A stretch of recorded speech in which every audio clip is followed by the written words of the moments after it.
अस्सलाम वालेकुम, this is Saad bag. उम्मीद करता हूँ आप लोग खैरियत से होंगे।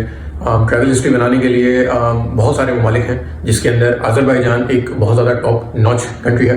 और उसकी वजह ये कि इनकी वीज़ा की जो एच रिक्वायरमेंट है वो इतनी कॉम्प्लेक्स नहीं है, बहुत ईजी इनकी जो वीज़ा की पॉलिसीज़ हैं वो हैं। और 2017 से पहले इनके जो वीज़ा की प्रोसेस होता था उसे आपको फिजिकली जाके अप्लाई करना पड़ता था, लेकिन 2018 ऑनवर्ड्स इन्होंने अपनी पॉलिसी को रिवैम्प किया है। और उसके बाद ऑनवर्ड्स इन्होंने एक लिस्ट इशू की जिसके अंदर वो वाले ममालिक जो उनके लिस्ट में फॉल करते हैं उन्हें ये ई वीज़ा वगैरह ग्रांट करते हैं। तो पाकिस्तान भी फॉर्चुनेटली उस लिस्ट के अंदर आता है और पाकिस्तान को भी ई वीज़ा ईजिली मिल जाता है, चाहे वो विजिट वीज़ा हो, वो बिजनेस वीज़ा हो, एजुकेशन वीज़ा हो, जो भी वीज़ा हो आपको सिंपली ऑनलाइन अप्लाई करना है। और इतनी लंबी चौड़ी कोई कॉम्प्लेक्सिटीज़ भी नहीं है, बहुत आसान प्रोसेस है। सिंपली 4-5 स्टेप हैं और 4 से 5 दिनों के गैप से आपको जो ना पता भी चल जाता है कि आपका वीज़ा लगा है या नहीं लगा।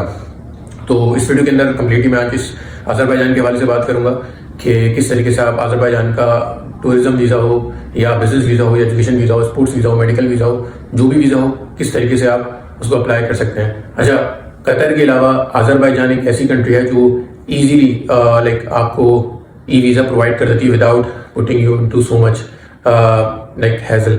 और सिंपली इनका तरीक़ेकार यह है कि इनकी वेबसाइट है जो मैं नीचे लिंक अटैच भी कर दूंगा, और सिंपली उसको जाके आप विजिट करें और उनके चेक लिस्ट को देखें कि आप उनकी रिक्वायरमेंट को मीट कर रहे हैं या नहीं।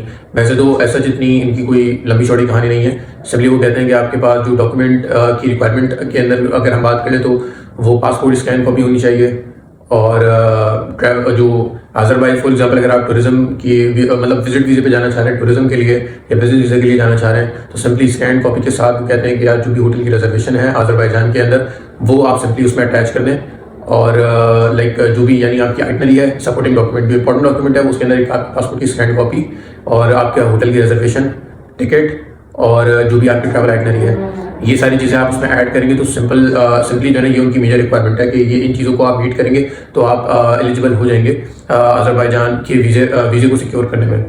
तो यही एक सिंपल सा प्रोसेस है उनका, चाहे वो मेडिकल वीज़ा हो आपका और बिजनेस का वीज़ा हो, टूरिज्म का वीज़ा हो, किसी का भी वीज़ा हो। ये 4 डॉक्यूमेंट है जिसके अंदर पासपोर्ट की स्कैन कॉपी होनी चाहिए।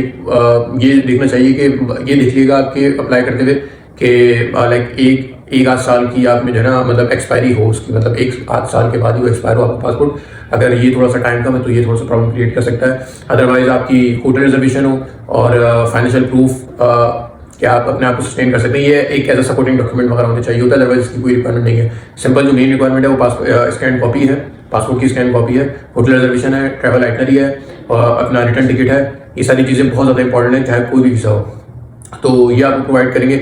और अर्जेंट जो फ़ी है अर्जेंट जो फ़ी है वो तकरीबन $60 है और ये 3 घंटे के अंदर वीज़ा प्रोसेस हो जाता है। आप अगर 12 बजे करेंगे तो आपको 4 बजे तक पता भी चल जाएगा कि यार आपका वीज़ा अप्रूव हुआ है या नहीं। और जो नॉर्मल है ऑर्डनरी वो $25 है।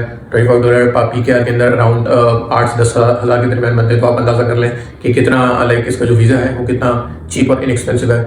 और आप अपनी ईजी ट्रैवल हिस्ट्री भी बना सकते हैं अगर आप अपने पासपोर्ट को मजबूत करना चाह रहे हैं। तो $25 उनकी फ़ी है और 3 दिन के अंदर उनकी पता चल जाता है। इवन तुर्की 6 दिन लेता है तो ये तो फिर 3 दिन के अंदर बता देता है आज़रबाईजान के आप के एलिजिबल है या नहीं है, आपका वीज़ा सिक्योर हुआ है या नहीं। तो सिंपली ये प्रोसेस है। और इसके अलावा कुछ सर्टेन केसेस होते हैं जिसके अंदर वो आपको रिजेक्ट कर देते हैं। उसके अंदर सबसे ज़्यादा तो यही है कि उनका एक बहुत कंटेंशियस प्लेस है जिसे नगार्नो काराबाख कहते हैं। अगर आपकी वहाँ से कोई एफिलिएशन है, आपने पहले विजिट किया है, तो फिर आपको वीज़ा रिजेक्ट होने के चांसेस हैं ज़्यादा।